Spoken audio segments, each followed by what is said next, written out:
wis kakan batang beras wedol bendung adol sulap yo. Ya bener pancen tambak boyo kuwi sing kuwasa kowe.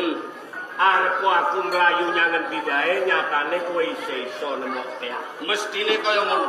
Ya. Kowe gelo.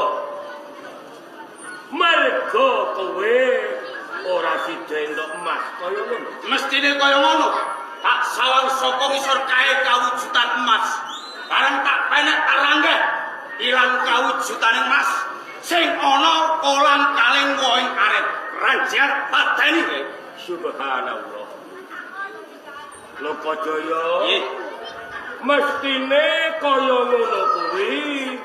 Kudune kowe matur nuwun marang aku. Kok bisa aku kudu matur nuwun karo kowe, Kak? Lantaran aku Lokajaya ketemu karo guru sejati.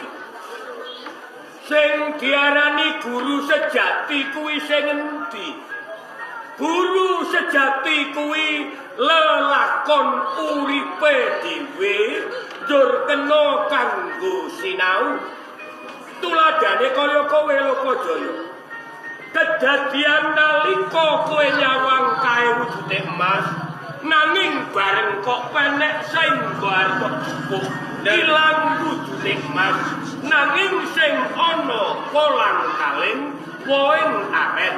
Iki pasinaon urip kanggo kowe Lokajaya. Kak, kok kowe kandha yen to pasinaon kanggo aku. Lirese kepiye? Kolang kaling karepe Lokajaya gelem eling. Eling karo sapa?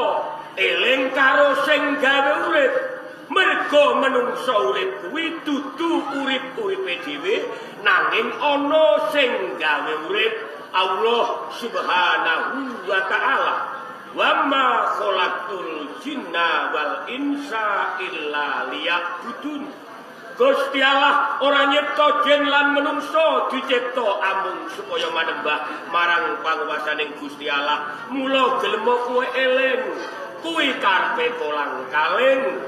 Kolang kaling woing aren menawa kowe wis eling gelem kowe leren.